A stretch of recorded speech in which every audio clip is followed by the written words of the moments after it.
Scientific definition of life includes activities as well as the properties that we just discussed. The activities or processes of life are as follows. The first activity is nutrition. This is the process of getting materials from the environment and processing them for use.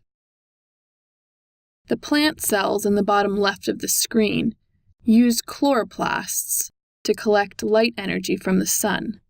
They convert this energy into chemical energy in the form of glucose. These types of organisms are called producers. Plants and algae are able to produce their own food using the energy from the sun. All other organisms like the snake, the squirrel, and the mold eating the tomato in the top right corner, these are all consumers. They must consume the energy around them in order to acquire their energy. The next item on our activities list is respiration.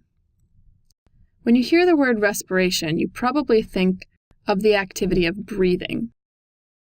But that's not what we're talking about here. Respiration is more than just breathing. It occurs on the cellular level.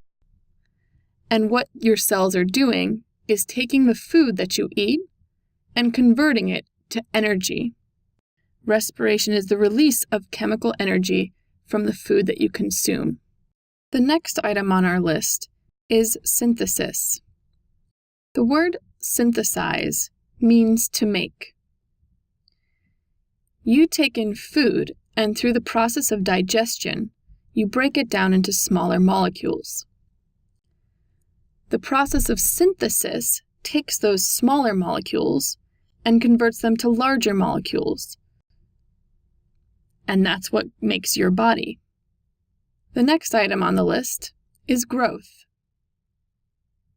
Growth refers to the increase of size of your cells or the increase in the number of cells present. Your grass grows, which is why you have to cut it so frequently. Trees are organisms that can grow to tall heights. And animals grow as well. This is how you grew from a small child to the young adult that you are today. Reproduction is the next item on our activities list.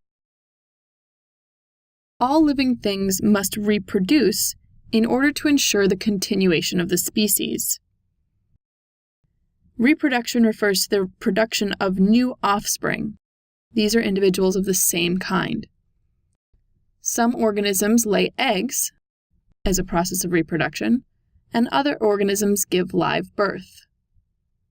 Some organisms, like simple single-celled organisms, reproduce by simple cell division. Number 6 on our activities list is excretion. This is the process of removing cellular wastes. Your bloodstream is excellent at removing cellular wastes, for example, carbon dioxide, which is a byproduct of respiration. The carbon dioxide dissolves into your blood, is transferred to your lungs, and you can exhale that carbon dioxide into the environment.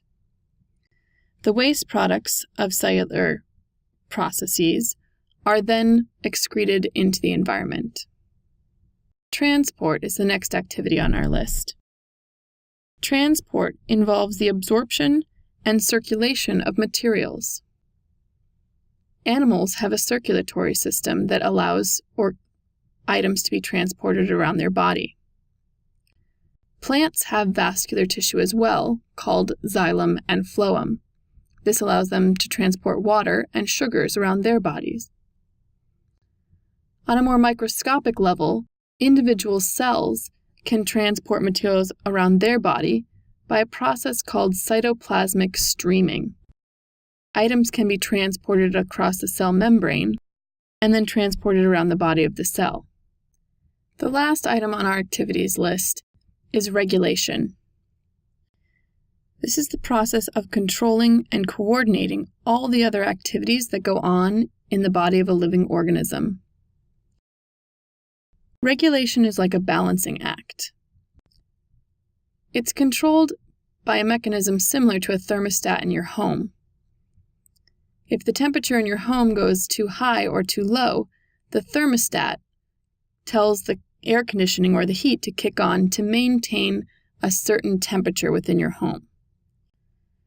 Similarly, your body maintains these constant internal conditions by using your endocrine system, which is the system made up of all the glands in your body.